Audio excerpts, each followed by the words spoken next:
Enjoy your time here and find peace in the stories we tell. If you liked the story, don't forget to like, comment, and subscribe to support the channel. I was raised in the palace from a young age, but tragically, I was merely a stand-in for the true princess. When the real princess, who had been lost for years, finally returned, the emperor wanted to send me away. I was so overjoyed I could have left that very night. All the tedious embroidery, the needlework that had tormented me for over a decade, the endless rules of etiquette and ceremony, to hell with them all. But unexpectedly, the princess begged the emperor to let me stay. Sister has nowhere else to go. Why not let her remain here? In my past life, I believed her words and it led to my ruin. In this life, I will tear this white lotus's facade apart with my own hands. Now that Isabel has returned, you may send the other one out of the palace. The true princess, lost for so many years, had come home, and the emperor himself went to the gates to welcome her. As for me, her stand-in, my presence in the palace was no longer necessary. Princess Isabel Lu arrived with a sallow complexion, her body as frail and thin as a sheet of paper. She knelt on the ground, weeping silently, blaming herself. For so many years, Isabel has caused Father Emperor and Mother Empress to worry. My sins are worthy of 10,000 deaths. Hearing this, the emperor's heart filled with an even deeper guilt. In front of the entire court, he named Isabel the Grand Princess, a rank equal to that of a feudal lord. And to please his biological daughter, he decided that I, the substitute, should leave the imperial palace. Yet, it was Isabel who took the initiative to plead for me to stay. Father Emperor, please don't. She threw herself before the emperor, kowtowing heavily. Sister has fulfilled the duties of filial piety in my place for 16 years. Even without great merit, she has labored hard. Besides, she is a delicate woman, accustomed to a life of luxury. If she is cast out of the palace, how will she survive? I beg you, Father Emperor, please let my sister stay. I am willing to treat her as my own flesh and blood and care for her. The emperor was overjoyed. He praised Isabel for her kind heart and for repaying grievance with virtue. He even bestowed upon her the title of the benevolent and virtuous princess, calling her a bodhisattva in spirit and a model for the entire royal family. Hearing the emperor's endless praise and seeing the blush on Isabel's forehead as she bashfully accepted the decree, I couldn't help but sneer inwardly. Ah, what a magnificent white lotus! If I hadn't witnessed her true, vicious nature in my past life, I too would have been fooled by her benevolent disguise. In my previous life, when Isabel was brought back to the palace, she not only kept me here but treated me like her own sister. Our food, our clothing, our expenses were all identical. I was so grateful for her kindness that I treated her with utmost sincerity, ready to give her my heart and soul. Whatever she liked or desired, I would find a way to get it for her. But I never could have imagined that the one who would ultimately bring me to ruin, leaving not even my bones intact, was her. And all of it was part of a scheme she had long prepared. Now, I have been reborn. In this life, I will rip apart this white lotus with my own hands. Just as in my past life, the emperor agreed to Isabel's request without a second thought. He also decided that at the palace banquet 3 days later, he would formally introduce Isabel to everyone. The empress repeatedly reminded me to take good care of my younger sister. I smiled and agreed, respectfully bowing as they departed. That night, I moved into the princess's residence with Isabel. She insisted on sleeping with me, under the lovely pretext of wanting to foster our sisterly bond. I wanted to laugh out loud. We had known each other for less than 2 hours. How could we possibly share a bed and build a sisterly connection? Isabel's clinging was clearly a way to get close to me, to pave the way for her future plans. And just as I expected, not long after we went to bed, Isabel began to work her charms. She wrapped her arms around mine and said sweetly, "Sister, I've just arrived at the palace and don't understand anything. Could you please teach me some of the palace rules?" In my past life, when I heard her say this, I thought she was an eager and diligent girl. In the days that followed, she treated me like a true sister, and I was deeply moved. So, I painstakingly taught her all the palace etiquette and ceremonies. She seemed to be a diligent student, learning everything with grace. But then, at the palace banquet, she made one mistake after another. She became the laughingstock of the entire court. Afterwards, she wept and called herself a fool, saying she had studied so hard with me every day, yet still managed to mess everything up. The emperor, hearing this, immediately assumed I had intentionally taught her incorrectly to embarrass her. He cursed me for having a vicious heart and sentenced me to 50 strokes with the heavy board right then and there. Isabel threw herself in front of me, kneeling pitifully and begging for mercy on my behalf, taking all the blame upon herself. In the end, I only received 20 strokes, which saved my life. Because of that, I was even more grateful to her. I began to see her as my true sister, trusting her unconditionally and treating her with all my heart. And that was exactly what Isabel wanted. She used my trust to methodically guide me, turning me into her pawn. In the end, everyone who was close to me was brutally killed by her, and I, too, was sent to the executioner's block. Now, looking at Isabel beside me, smiling as brightly as a flower, I had to suppress the urge to strangle her. My dear sister, don't you worry. In the next 3 days, I will personally invite the best governess to teach you the palace rules. I will absolutely help you become the most dazzling woman at the banquet. Isabel didn't notice the coldness in my eyes and happily expressed her gratitude. However, the next morning, when Governess Yang appeared at her bedside at 5 a.m., with a rattan cane and dragged her out of bed, she finally stopped smiling. By the time Governess Yang arrived, I was already dressed and waiting. Isabel, on the other hand, was sprawled across the bed in a most unladylike manner. Seeing this, Governess Yang's face immediately darkened. She ripped the covers off, pulling a warm and sleepy Isabel from her bed. A princess of the royal family, with such a disgraceful sleeping posture. If anyone were to see this, it would bring shame upon the entire royal house. Isabel, being new to the palace, didn't know the hierarchy of the staff. Seeing the governess's fierce demeanor, she thought she was someone important, and didn't dare speak for a moment. It was only when she heard me respectfully address her as Governess Yang that Isabel realized she had been dragged out of bed by a mere old servant.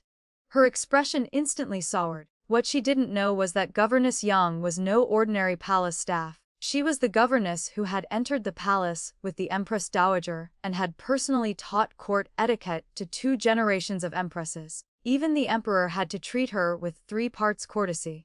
Governess Yang bowed to me, a rare smile on her face, but when she turned to Isabel, her expression turned to one of disgust.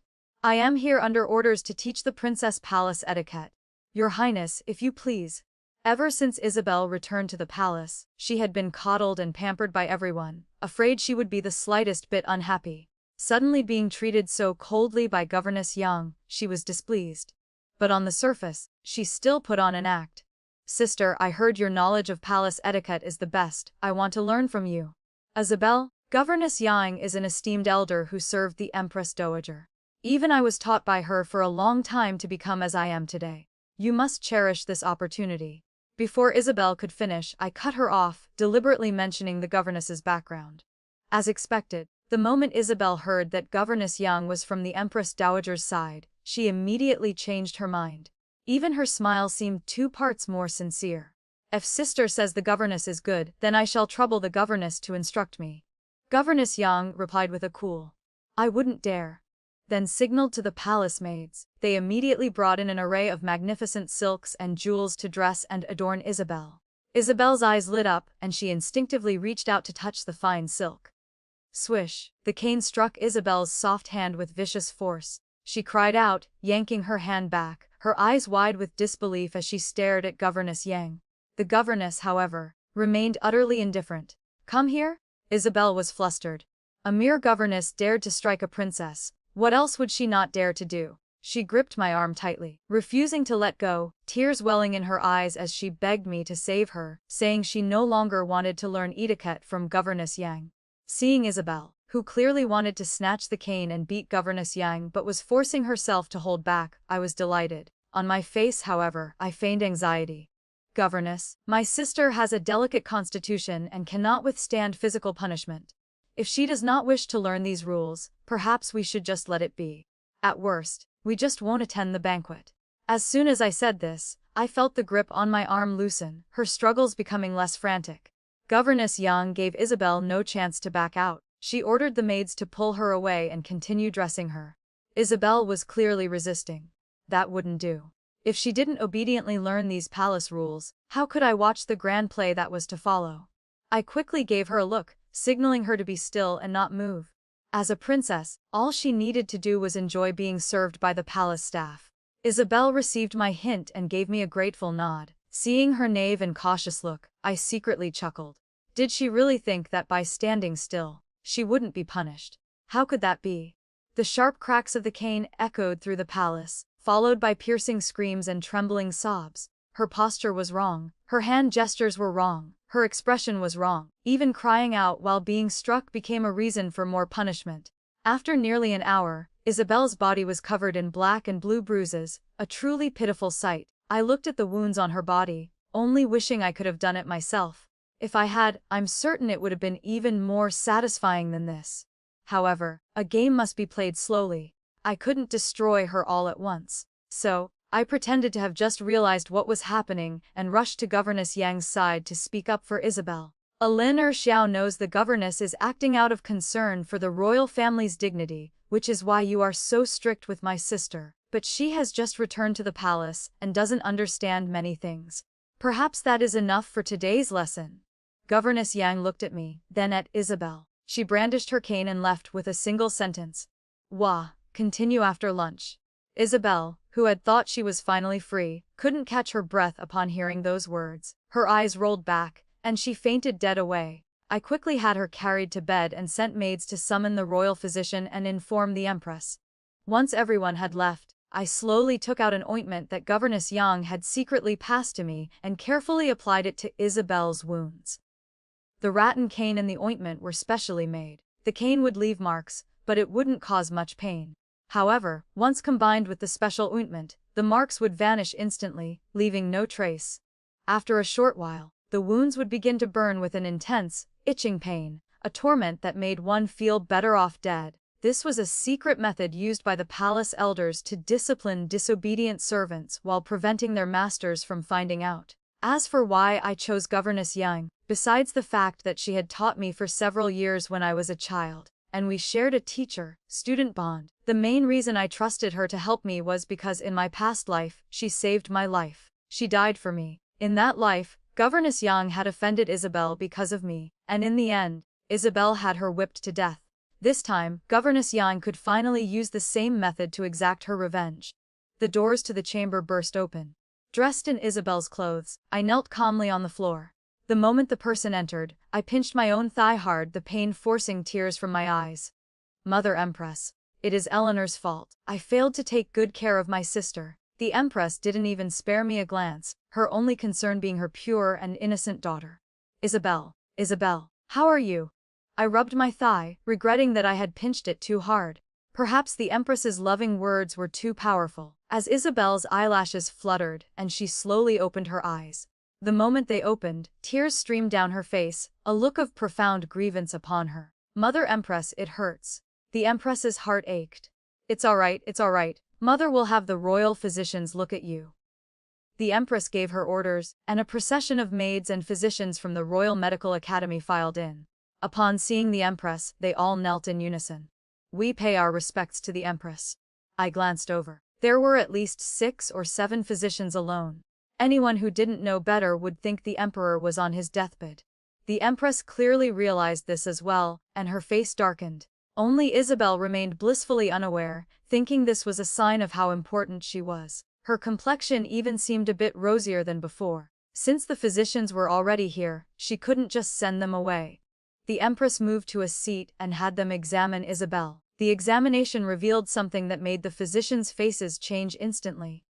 Empress, the princess, she is with child. As soon as the physician spoke, Isabel's face turned deathly pale. The Empress's face turned ashen. A princess, lost among the common folk, is found to be pregnant the day after her return to the palace. If this news were to spread, the title of benevolent and virtuous princess that the Emperor had just bestowed upon Isabel, and the Empress who doted on her like a treasure, would become the biggest joke in the entire capital. I bowed my head low, pinching the soft flesh on my thigh to keep from laughing out loud. In my previous life, Isabel's private life had been utterly chaotic. Before entering the palace, she had been involved with countless men.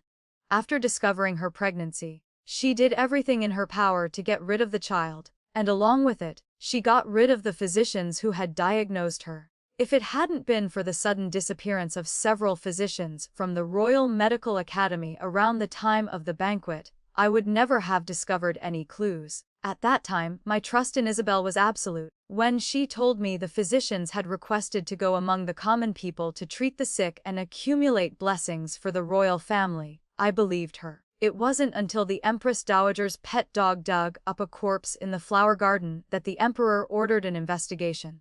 It was discovered that all the missing physicians were buried in the back garden of the princess's residence. And since I had personally planted all the flowers there, I became the prime suspect and was thrown into prison. Thinking of everything I endured in that prison, I wished I could kill Isabel right now, to eat her flesh and drink her blood. But this was not my past life. The Empress slammed her teacup down on the table. How dare you defile the princess's reputation? Guards, slap their mouths for me. All the physicians dropped to their knees, begging the Empress for mercy. But the maids and governesses by her side gave them no chance. Slap, slap, slap. The entire hall was filled with the sound of echoing slaps. Isabel coughed weakly and said, "Mother Empress." But the Empress was furious, and with the continuous sounds of slapping, she couldn't hear Isabel's faint, dying, like voice at all. Isabel's expression turned awkward, and she looked at me helplessly. Seeing the physicians' faces already swollen, their fists clenched so tightly their knuckles were white, I knew the fire had been stoked enough. I composed myself, stood up, and knelt before the Empress once more. "Mother Empress, my sister's body is frail, and she was just frightened. It is not surprising that her pulse is erratic. Perhaps we should let the physicians check her pulse again to be certain. This would prevent her reputation from being tarnished and also avoid wrongly accusing the physicians." My words struck a chord with the Empress. What mother could accept her daughter returning with an illegitimate child? Especially in the royal family, where reputation is more valuable than life itself. The Empress, for once, showed me a pleasant expression and told me to rise. She then waved her hand, ordering the governesses to stop. The physicians all knew their skills. One of them could be wrong, but could all of them be mistaken? They looked at each other, then at me, not daring to move. "The Empress has given you another chance. What are you waiting for? Diagnose the princess." Soon from the crowd of old, conservative men, a young physician stepped forward. He bowed to the Empress. "Your humble servant, Lian Zhang, is willing to take the pulse of the benevolent and virtuous princess once more." I quietly glanced at him. A quietly group of silver, bearded old men, he was a refreshing sight. His features were sharp and well-defined, complemented by a pair of charming, romantic eyes that were both cool and alluring. No wonder his face was the only one without a red mark. The young maids probably couldn't bear to harm such a handsome face. I made a mental note of his name, Leon. In my previous life, I had never met him. I had only heard that he was a man of noble character who treated everyone with kindness and provided free medical care for the poor. His name was even on the list of physicians who volunteered for charitable medical work among the common people. I never thought that in this life, I would meet him in this way. The Empress sized up Leon, seemingly doubtful of his medical skills. But having a physician willing to diagnose meant there might have been a mistake, which of course pleased her. Even if it wasn't a misdiagnosis, she had other means to ensure this secret was buried forever. So, she didn't hesitate and nodded in agreement. A dozen pairs of eyes stared intently at the young physician's every move. Even breaths were held. The most nervous of all was Isabel. She wanted the physician to diagnose her, yet she was afraid of hearing an answer she didn't want. She could only pretend to be weak and slowly closed her eyes. But Leon was unbothered by the crowd. He was neither arrogant nor servile. He placed a pulse pillow under Isabel's wrist and began to take her pulse again. After the time it takes to drink half a cup of tea, under everyone's expectant gaze, Leon withdrew his hand. He bowed respectfully to the Empress.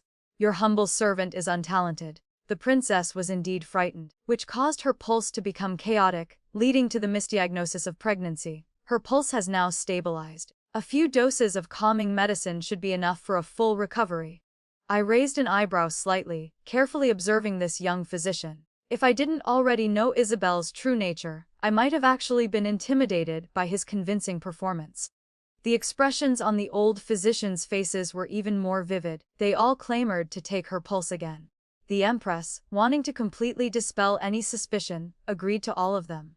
In the end, the physicians looked at each other, and after a moment of hesitant deliberation, they reached a unanimous conclusion. The so-called pregnancy of the benevolent and virtuous princess was a misdiagnosis caused by extreme fright. Isabel breathed a sigh of relief, sobbing as she called out to the Empress, endlessly complaining about her grievances. She even rolled up her sleeves to show the Empress the wounds on her body.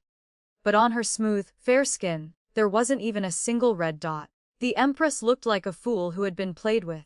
Finally losing her patience, she declared, "The physicians of the Royal Medical Academy are incompetent and nearly caused a great error. All will have their salaries docked for 3 months as a warning. As for the benevolent and virtuous princess, she will remain in her residence to study palace etiquette until the banquet begins." With that, the Empress stormed off with her large retinue, just as she had arrived. I comforted Isabel for a bit, then went outside to reward the maids who had summoned the Empress and the physicians. A single maid might have only been able to summon one physician, but a whole group of them rushing out to find help showed just how much the Emperor currently favored Isabel.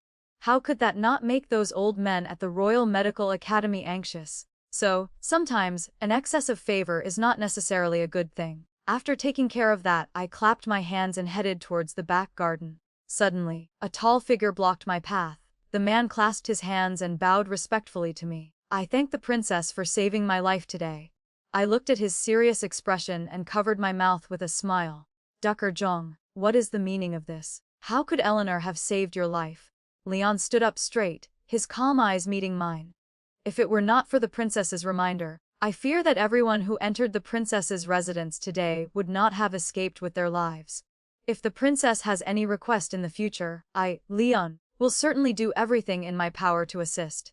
My lips curved into a smile. It seemed he was not a fool. My suggestion for the physicians to examine her pulse was a warning to them to be careful with their words and actions.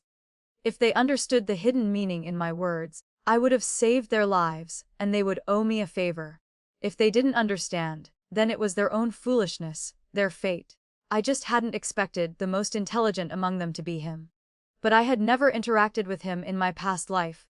A few words were not enough for me to trust him completely. "Eleanor does not want Dr. Zhong's life. It's just that my sister, Isabel, has had a poor appetite and trouble sleeping these past 2 days. She even screams from nightmares in the middle of the night. As her older sister, I am truly worried it will affect her at the upcoming banquet. I wonder if Dr. Zhong has any treatment for this." Leon pondered for a moment, then replied, "I have a good prescription that can cure the benevolent and virtuous princess's ailment." Talking to a smart person really saves effort. I smiled and turned to leave. Afterward, the Royal Medical Academy did indeed send over some calming medicine. Isabel looked at the dark herbal soup with unconcealed reluctance. I gave her no chance to refuse. Just as she had done to me in our past life, under the guise of doing what was best for me, she had coaxed and tricked me into drinking those medicines. I now did the same, spoon by spoon, feeding the concoction into her mouth. In my past life, I had caught a slight cold, and Isabel seized the opportunity. She often tricked me into drinking medicine laced with hallucinogens. My mind gradually became muddled. Time and time again, I would lose my composure in front of the court, embarrassing myself at banquets. I went from being Princess Eleanor, praised by all for her knowledge and etiquette, to a crude woman who knew no manners.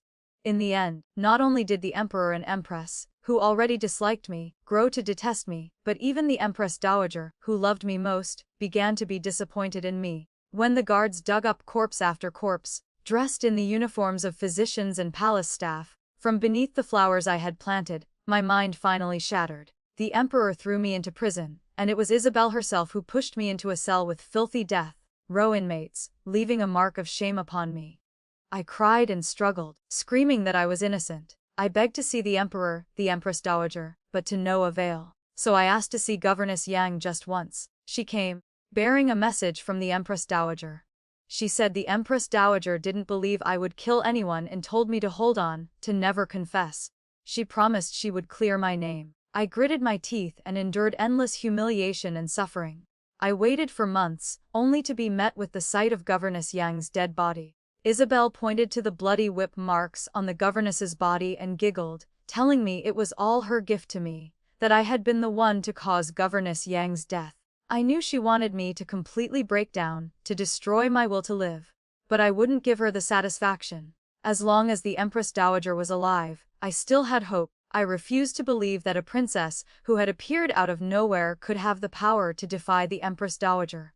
But it seemed fate wanted to play a cruel joke on me. Not long after Governess Yang's death, news came from the palace that the Empress Dowager had suddenly fallen gravely ill and passed away. My last refuge was gone. I completely collapse. The Emperor, incited by the Empress and Isabel, couldn't be bothered to investigate the case properly and sent me directly to the executioner's block. I once asked Isabel what I had ever done to make her hate me so much, to want me dead. She said, "You learned a secret you shouldn't have known."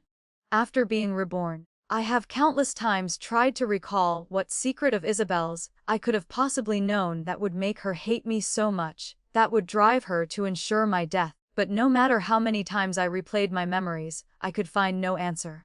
The only thing that stood out was one time, at a palace banquet, when I accidentally saw Isabel being intimate with a man. But the darkness hid his features. At the time, she claimed he was drunk and had lost his way, and I thought nothing more of it. Could there have been more to that incident? In the blink of an eye, the day of the palace banquet arrived. The palace was adorned with lanterns and colorful decorations, filled with a joyous atmosphere. Just as in my previous life, the Empress Dowager, citing a minor illness, had already sent Governess Yang to inform the Emperor that she would not be attending.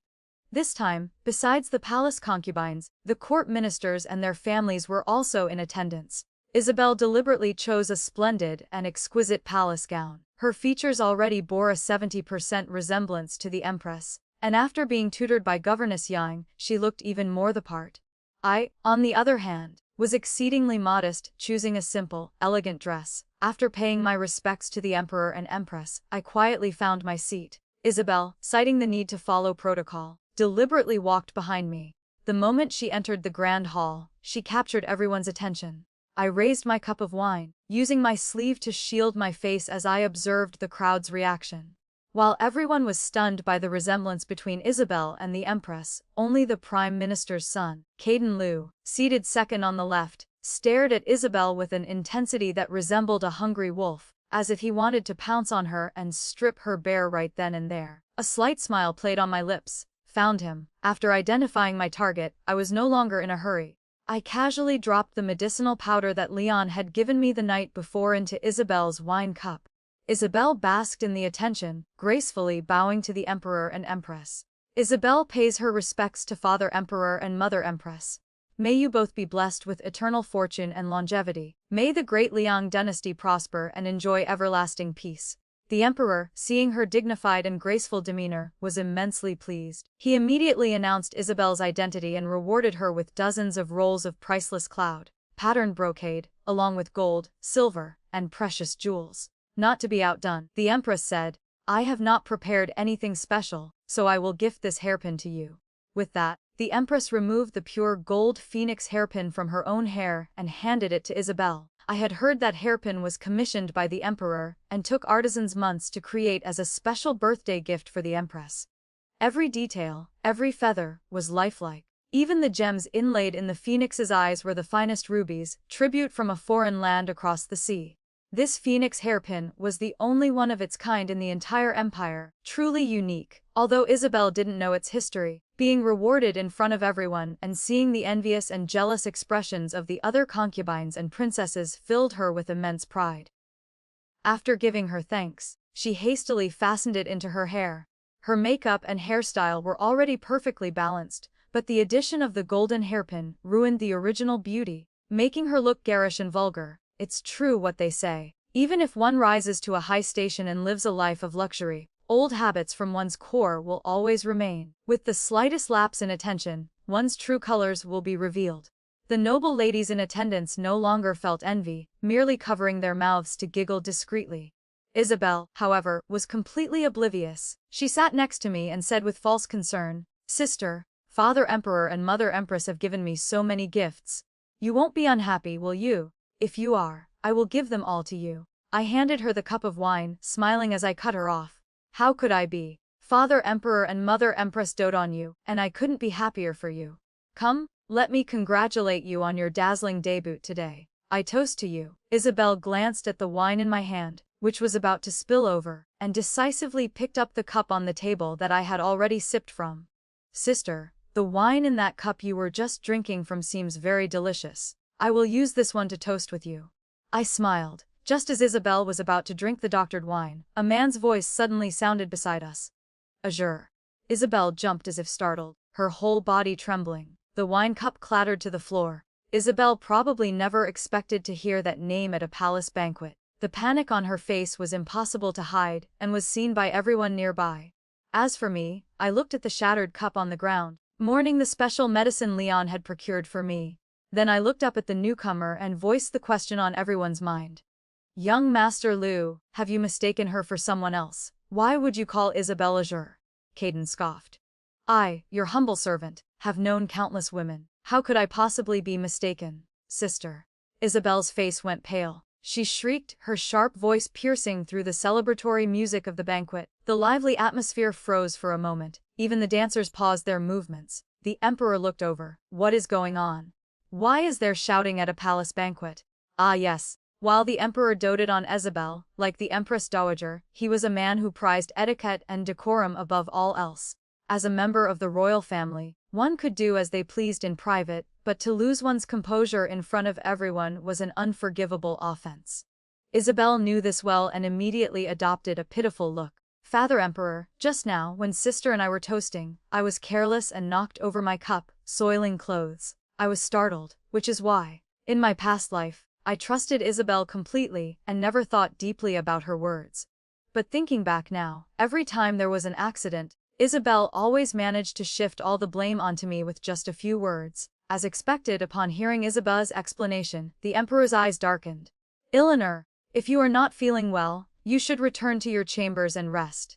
He then instructed his attendants, someone, escort the benevolent and virtuous princess to change her clothes. The two distinct attitudes made it clear to everyone how different my and Isabel's standing was in the emperor's heart. But this was exactly what I wanted. I offered no defense for myself.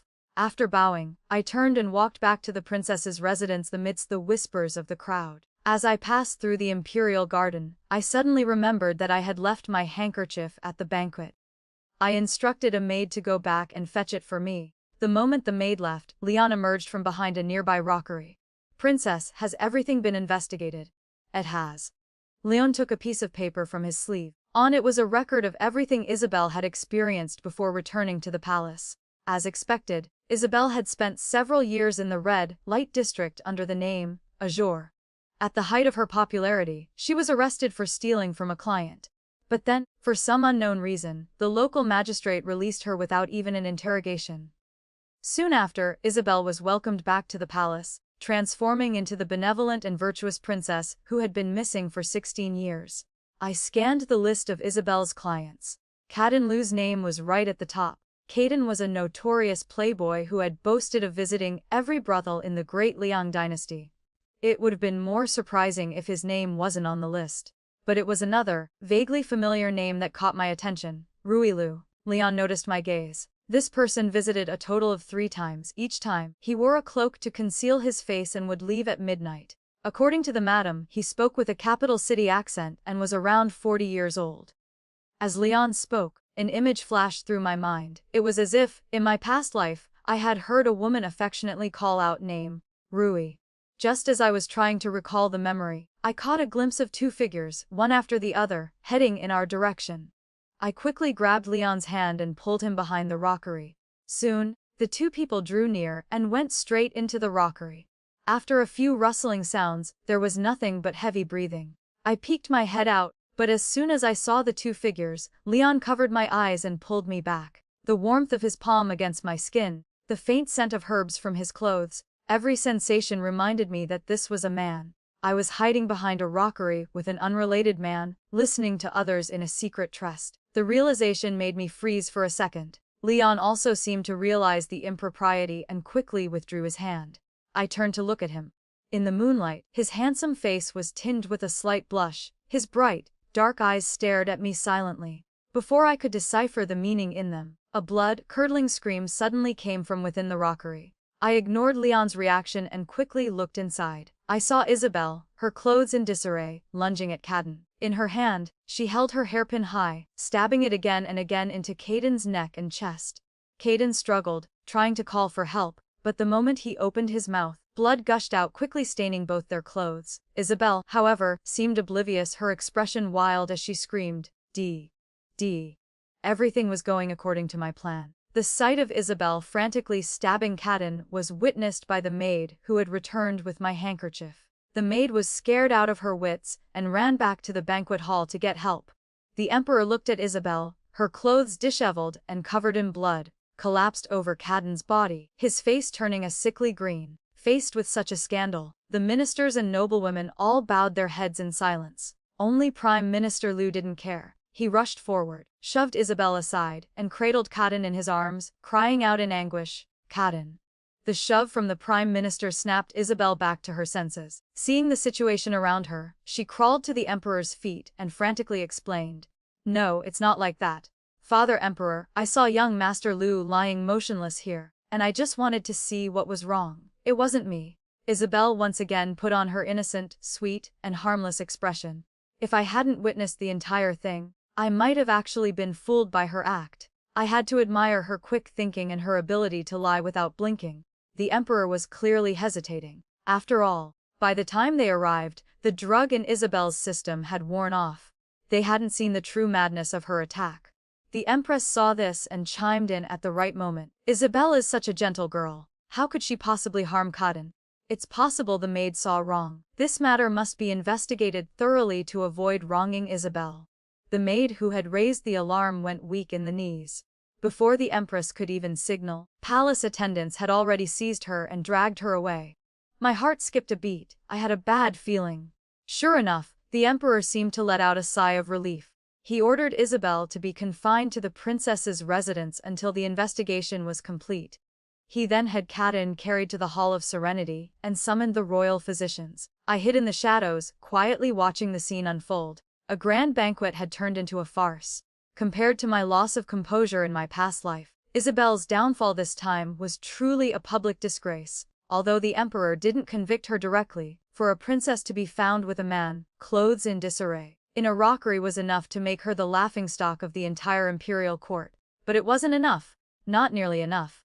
In my past life, simply because corpses were found among the flowers I planted, I was charged with murder and thrown into the great prison. Yet Isabel, who had harmed the Prime Minister's only son in front of everyone, with irrefutable evidence, was merely confined. Both of us had acted erratically due to drugs, but the outcomes were worlds apart. How could that be? After everyone had dispersed, I signaled for Leon to leave first. I then went into the rockery and picked up the forgotten weapon, carefully wrapping it in my handkerchief. If the Emperor could not uphold justice, then I would find someone who could. When I arrived at the Palace of Tranquil Longevity, Governess Yang seemed to have been waiting for me.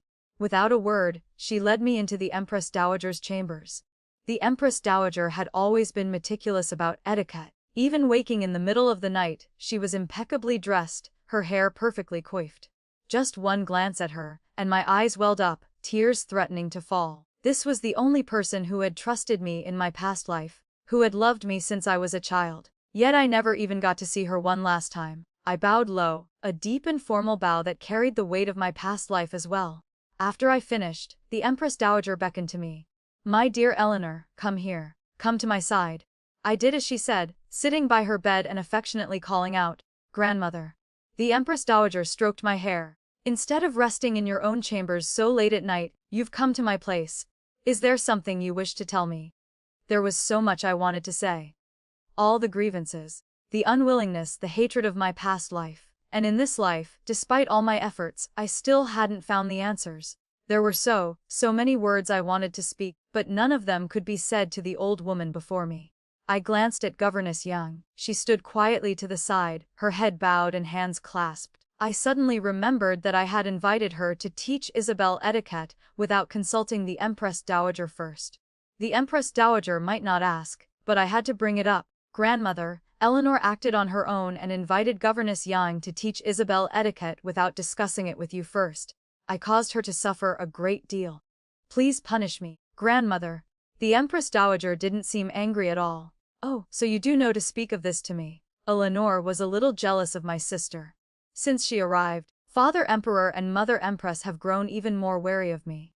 I lowered my head, deliberately letting a sob creep into my voice. The main reason the Empress Dowager doted on me was because I was knowledgeable, well-mannered, and knew my place.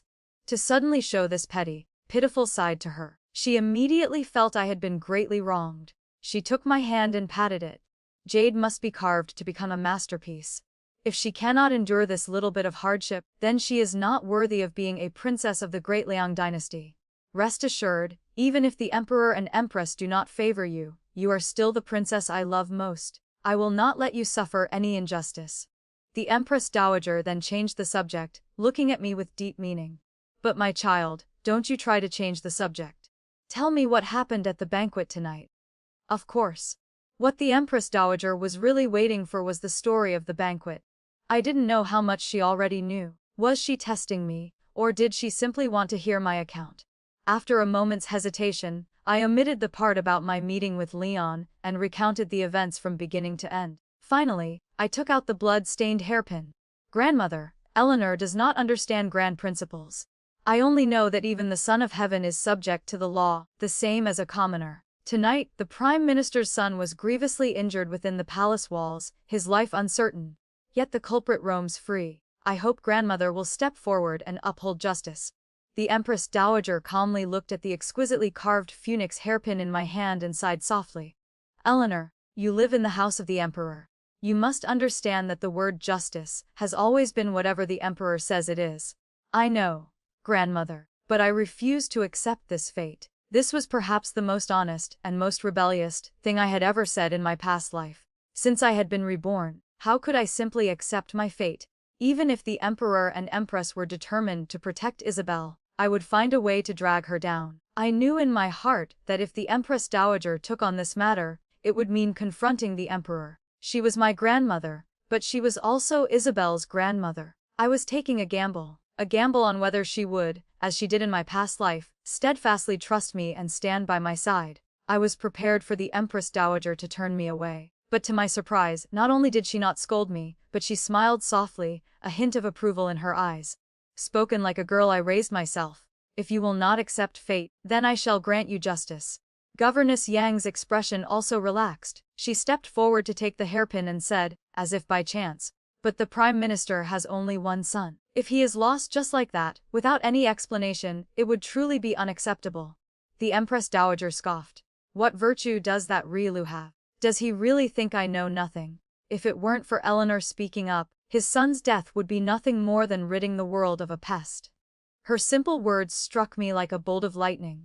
The Empress Dowager looked at me. She explained with a smile. Before Prime Minister Liu entered the court and became Prime Minister, his name was Rui Liu. He later changed it to Liu Shiqian. It's a matter from over 10 years ago, so it's normal that you wouldn't know. At that moment, my heart was pounding like a drum. I could no longer hear the rest of what the Empress Dowager was saying. Of course, I also missed the unusually meaningful look that passed between her and Governess Yang. All I knew was that the truth I had been unable to find, no matter how hard I tried, seemed to be getting closer and closer. Really, Isabel Liu, I couldn't sit still any longer. I hastily took my leave of the Empress Dowager and went straight to the Hall of Serenity. All the staff from the Royal Medical Academy had been summoned to treat Kadin. Leon must be there. I had to find him quickly and have him investigate Rui Lu's past. I had a gut feeling that Rui Lu's repeated visits to see Isabel were not for simple pleasure. It was likely he who had saved Isabel from prison, and perhaps even he who had secretly brought her to the imperial city.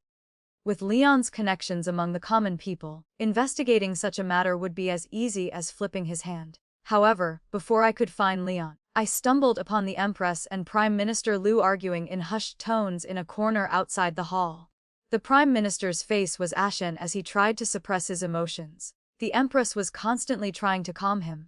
Finally, just as the Prime Minister was about to storm off, the Empress reached out and grabbed him. A memory suddenly surfaced in my mind, an image from my past life becoming crystal clear. At that time, my wounds had not yet healed. On a whim, I wanted to go out and get some sun, and also to see the flowers I had planted. I dismissed all the maids and walked slowly by myself. From deep within the flower garden, I heard the same kind of tender call. I was about to go and see what it was, but I was startled by Isabel's sudden appearance. After that, my mental state grew more and more unstable, and I gradually forgot about the incident. I never thought that the reason Isabel had gone to such lengths to destroy me in my past life was this.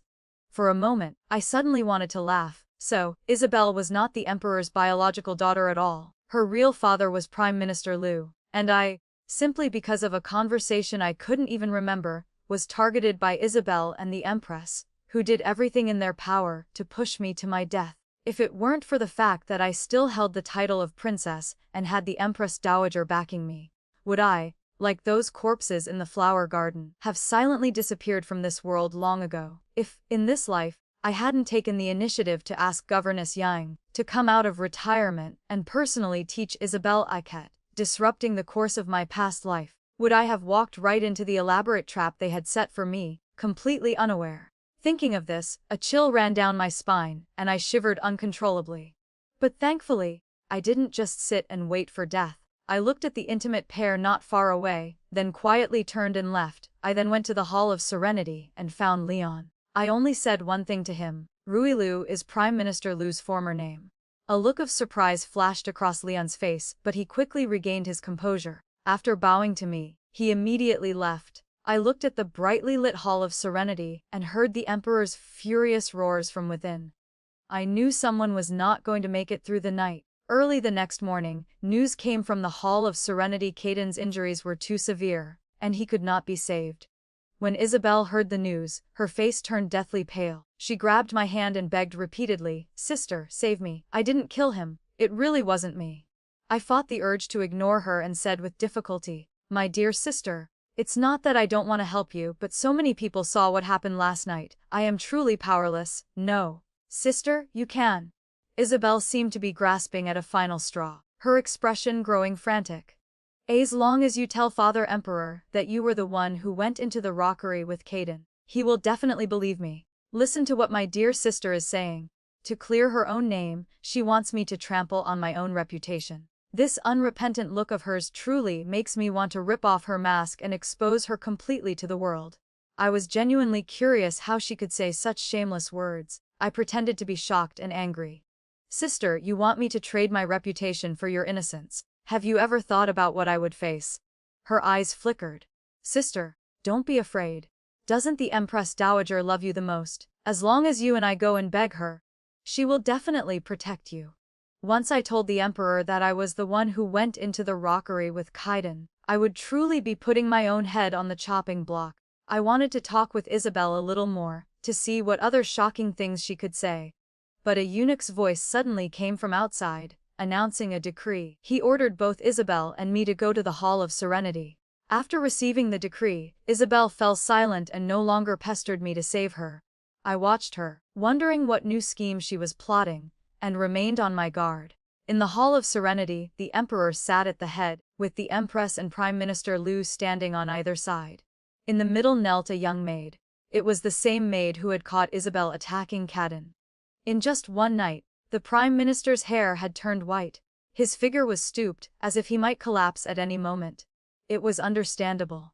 His own daughter had caused the death of his son. Anyone would be devastated, especially since the daughter and son seemed to have some unclear relationship. But looking at the faces of the Empress and the Emperor, they didn't seem worried about Isabel at all. In fact, their hatred towards me seemed to have intensified. I suppressed my confusion and knelt beside Isabel to pay my respects. The Emperor did not bid us rise, so I remained kneeling. But at least he didn't forget the matter at hand. He asked Isabel to recount what had happened the previous night. Isabel glanced at me, and in the next second, she was weeping pitifully. "Last night, I was worried about my sister's health and wanted to return to the princess's residence to check on her. But as I neared the rockery, I suddenly heard a scream from inside. I was worried something had happened to my sister, so I ran in. I didn't expect that as soon as I arrived, I would see someone covered in blood lying on the ground. Before I could even react, someone knocked me unconscious. Father Emperor, I wouldn't even dare to step on an ant. How could I have the courage to kill someone?" The Emperor nodded, as if he completely agreed with her story. He then turned to me. "Eleanor, do you have anything to say?" Oh, what more was there for me to say? I finally understood. From the moment the eunuch summoned both of us to the Hall of Serenity, they had already dug a pit, just waiting for me to jump in. And that young maid, after a night of interrogation, had probably already changed her story. I have nothing to say. I shook my head. I did not do what I did not do. Last night, after Eleanor left the banquet, I returned directly to the princess's residence. I never saw young Master Lu. "Sister, why are you lying?" Isabel stared at me with wide, disbelieving eyes. Last night, I was confined in the princess's residence, and you never came back. That's right, Eleanor. The Empress pointed to the trembling maid kneeling on the floor, perfectly timing her question. This maid is your personal attendant. She said that last night you suddenly sent her back to the banquet to fetch a handkerchief. When she returned, she was so frightened she didn't even get a clear look at the attacker before running back to the banquet hall. And you, Eleanor, you were not at the banquet, nor were you at the princess's residence. So, where exactly were you? From the moment I told Leon my plan and had him investigate Isabel's return, I had anticipated this scene. I smiled, about to tell them that I had grown impatient waiting and had gone to the Royal Medical Academy. Leon had already prepared everything. I wasn't afraid of them investigating, but before I could speak, the great doors of the hall were suddenly pushed open. Governess Yang entered, supporting the Empress Dowager. Last night, Eleanor was in my chambers the entire time. Does the Empress have a problem with that? Everyone in the hall was startled by the Empress Dowager's arrival. After a moment, they all bowed respectfully. The Empress shed her aggressive demeanor, bowing her head. I would not dare. The Empress Dowager snorted coldly and walked towards the Emperor. The Emperor quickly helped her to a seat. Why have you come? Did those thoughtless people disturb your peace with these trivial matters again? If this foolish Emperor before me knew that the Empress had placed a large green hat on his head, I wonder what his expression would be. The thought of it made me so happy that even kneeling didn't feel tiring anymore. The Empress Dowager's face was cold. The Prime Minister's son was brutally murdered in the inner court late at night. And you tell me this is a trivial matter. The Prime Minister, reminded of his grief, fell to his knees, his voice choked with sorrow. I beg the Empress Dowager to seek justice for my son. I demand that Princess Eleanor pay with her life. If the Prime Minister hadn't been so insistent on me paying for his son's life, I might have, out of pity for his pathetic state, said a few words on his behalf. But now that I was the one being targeted, I had completely lost interest. But through this, I finally knew who Isabel had inherited her shameless, barefaced lying from. Truly, like father, like daughter. The Empress Dowager, who had felt a bit of sympathy for the Prime Minister, her face darkened upon hearing his words. Demand Eleanor pay with her life. Who gave you the audacity? You just want to find a scapegoat to close the case quickly. Those with malicious intent were rendered speechless. Isabel, seeing the situation turning against her, grew anxious. Empress Dowager, you cannot, just because you favor my sister, try to help her escape punishment. How dare you? Can guilt or innocence be decided by a single sentence from you? The Empress Dowager slammed her hand on the table. Governess Yang, slap her mouth. No one who had ever felt the sting of Governess Yang's hand dared to face her again, let alone a frail girl like Isabel. Slap, slap, slap. A few sharp slaps, and Isabel's beautiful face was swollen red like a pig's head. She couldn't even scream if she wanted to. If she tried to put on her pitiful act now, she would only make people laugh. The Empress looked at Isabel with a pained expression and signaled for the Emperor to speak up.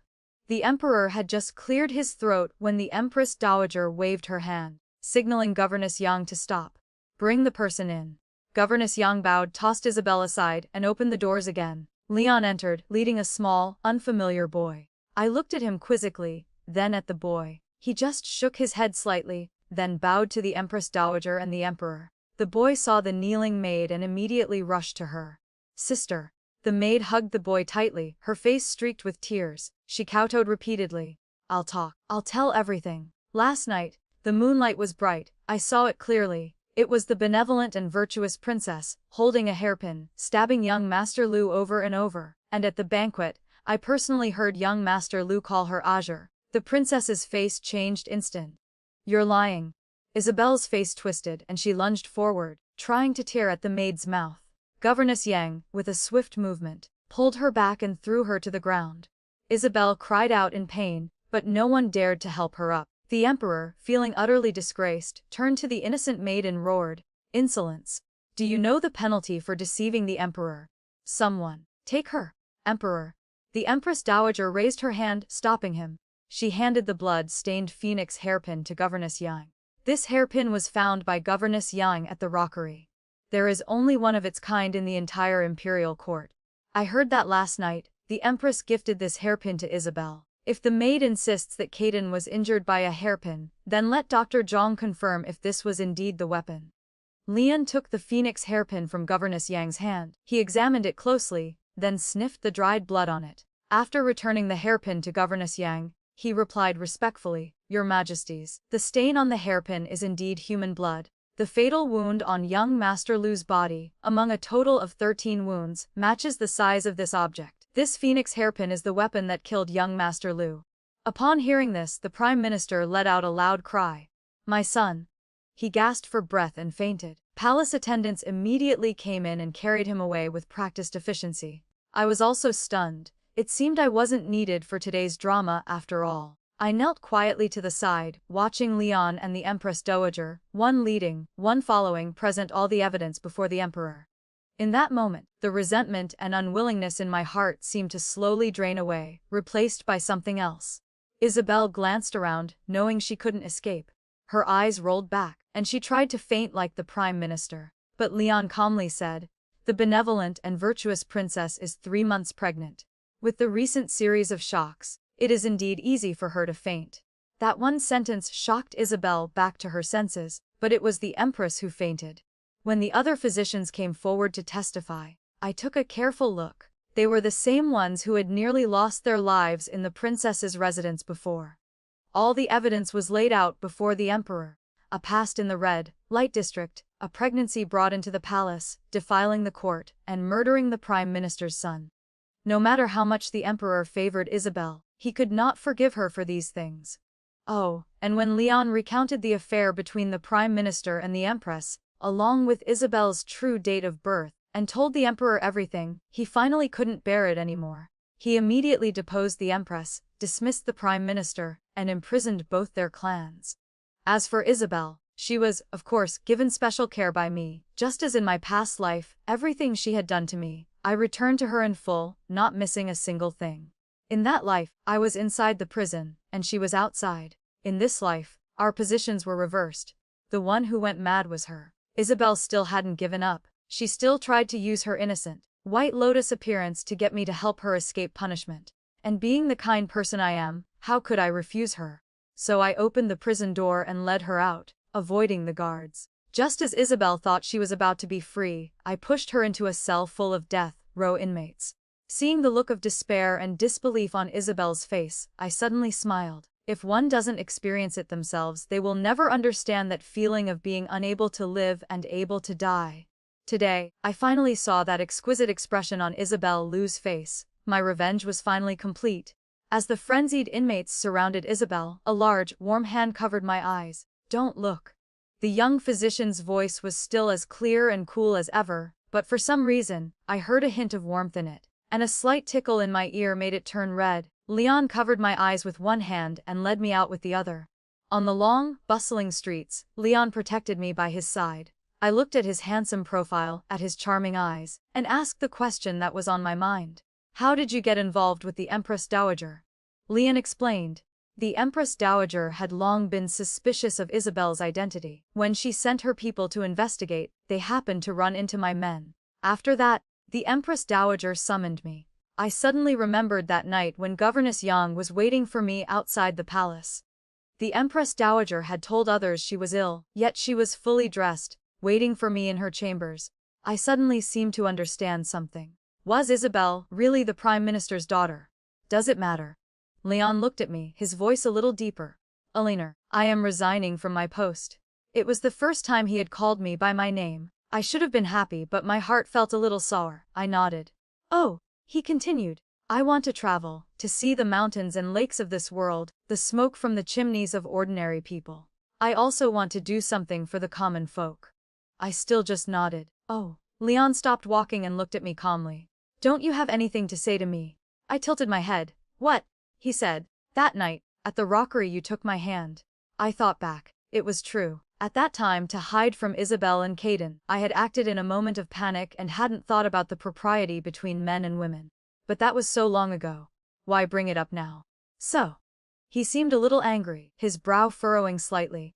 "A man and a woman should not touch so freely. Since I have touched you, I must take responsibility for you." Paffed.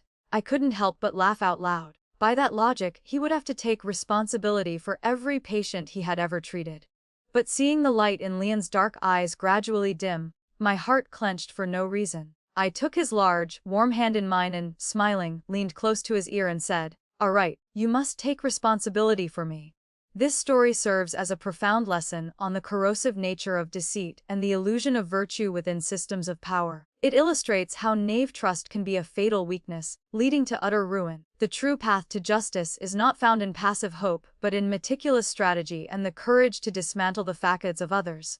Ultimately, it teaches that surviving profound betrayal often requires a transformation, shedding innocence to master the very game that was designed to destroy you, thereby reclaiming a destiny that was once stolen by treachery. The story ends here for now.